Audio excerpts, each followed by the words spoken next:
আসসালামু আলাইকুম। বাণিজ্যিকভাবে মাছ চাষ করার জন্য মাছের পোনা প্রয়োজন। সমানের পোনা নিয়ে আমরা আছি আপনার সাথে। দর্শক, এখন যে মাছটি দেখতে পাচ্ছেন এটি হচ্ছে লাল রুই মাছ, যা বর্তমান সময়ে খুবই দামি একটি মাছ এবং এই মাছটি চাষ করতে অতিরিক্ত কোনো পুকুর লাগে না। আপনার পুকুরে ঘাস কাপ, মৃগেল, রুই, কাতল, সিলভার থাকলে এই মাছগুলোর সাথে মিশ্রভাবে চাষ করা যায় এই লাল রুই মাছগুলো, যা বাজারে খুবই দাম পাওয়া যায় এই মাছগুলো। এছাড়াও আমাদের কাছে রয়েছে যমুনা নদীর জাতের চিতল, যা চিতল মাছগুলি বাজারে ভালো দাম পাওয়া যায় বলে এই মাছগুলো এখন চাষ করা হচ্ছে পুকুরেই। মিশ্রভাবে এই মাছগুলো চাষ করা যাচ্ছে এবং অন্যান্য যে ছোট পোনাগুলো রয়েছে সেইগুলো খাবে। এছাড়াও রয়েছে যমুনা নদীর আয়ের মাছ। আয়ের মাছ এক সময় খাল বিল বড় বড় হাওর থেকে ধরা হতো, এখন এইগুলো পুকুরে চাষ করা যায়। এই মাছগুলোর পোনাও এখন পাওয়া যাচ্ছে।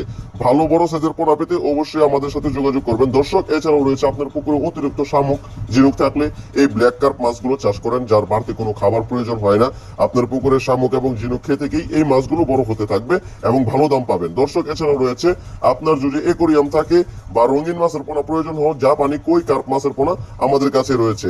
যারা শখের বসে রঙিন মাছ চাষ করতে চাচ্ছেন, বড় বড় জাতের মাছের পোনা, তারা আমাদের কাছ থেকে নিতে পারেন। রয়েছে দেশি শিং মাছ। ডাক্তাররা সাজেস্ট করে দেশি শিং মাছ খাওয়ার জন্য। দেশি শিং মাছ বাজারে 400 থেকে 450 এবং 500 টাকা কেজি ধরেও বিক্রি হয়ে থাকে।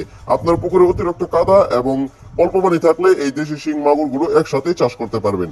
দেশি মাগুর এবং দেশি শিং একত্রে চাষ করা যায় বলেই আমরা সাজেস্ট করছি এবং আপনারা খুব সহজেই তা চাষ করতে পারবেন। এছাড়াও রয়েছে দেশি গুলশা মাছের পোনা এবং ট্যাংরা মাছের পোনা। ট্যাংরা এবং গুলশা একই সাথে চাষ করা যায়, যা আপনার পুকুরে বাণিজ্যিক ভাবে কার্প জাতীয় মাছের সাথে চাষ করতে পারবেন। রয়েছে ভিয়েতনামি কই মাছ, বর্তমান সময়ের খুবই দামি একটি মাছ ভিয়েতনাম কই। যারা আমাদের কাছ থেকে মাছের পোনা সংগ্রহ করতে চাচ্ছেন অবশ্যই